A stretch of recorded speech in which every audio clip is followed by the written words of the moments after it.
11 700 ménages de Béniville ont dernièrement reçu de l'assistance humanitaire convertie en cash à raison de 103 $ par ménage. Ceci a été confirmé par le commissaire général en charge des questions humanitaires au Nord Kivu. Dr Descartes Akilimali l'a dit après des échanges qu'il a eus ce jeudi 1er avril 2021 à son cabinet de travail avec M.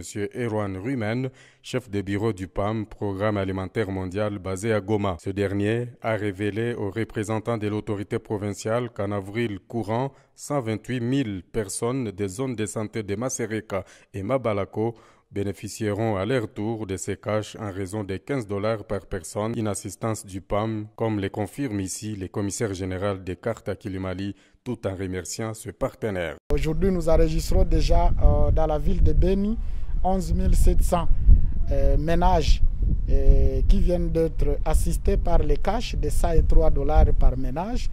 Et je crois que c'est aussi un ouf de soulagement. Et à part cela, pour la question sanitaire, il y a aussi 6 aires de santé prises en charge par nos partenaires de la province ou nos partenaires clés que nous avons. Et aujourd'hui, les jetons ont été déjà distribués pour que au moins les familles déplacées obtiennent les soins de qualité. Dans la zone de santé de Mabalako et la zone de santé de Masereka, au moins 128 000, si je ne me trompe pas, 128 000 personnes seront assistées aussi avec les cash.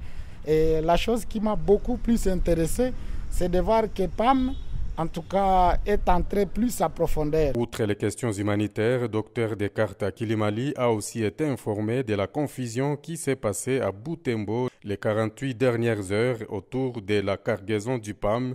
À ce propos, Erwan Rumen a donné toutes les précisions. Un incident qui pourrait faire sourire si ce n'était pas fini tragiquement.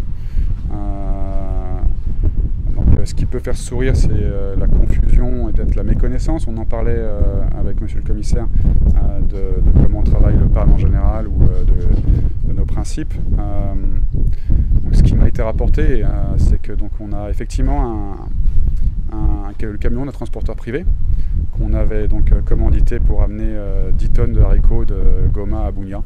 C'était sa destination finale. Ce transporteur privé a traîné déjà, c'est un autre problème, mais surtout en fait a pris l'initiative d'embarquer l'épouse, je crois, d'une autorité militaire qui avait avec elle des effets de son mari. Il semblerait que ça ait créé une suspicion à l'arrivée à la barrière à Butembo. Le lendemain, je crois qu'il y a eu une fouille pour savoir ce qui était transporté. Je crois qu'on a trouvé le chandail du mari, son pantalon de treillis et sa veste de treillis. Et c'est là où ça devient tragique, c'est que moi, ce qu'on m'a rapporté, c'est qu'il y aurait eu peut-être un mort et un blessé dans la foule qu'il y aurait eu autour du camion pendant la fouille. Et ça, c'est tout à fait tragique et j'en suis absolument désolé. C'est tout à fait dommage que pour transporter 10 tonnes de haricots qui auraient des personnes qui en ont besoin, il y a des morts au passage. C'est encore des choses qui sont difficiles à comprendre. Et donc moi, je demande d'avoir mes condoléances et si c'est confirmé à la famille de cette personne qui est morte un peu dans la... Pas un véhicule du PAM, donc le contrôle qu'on a sur eux en fait se fait sur une base contractuelle.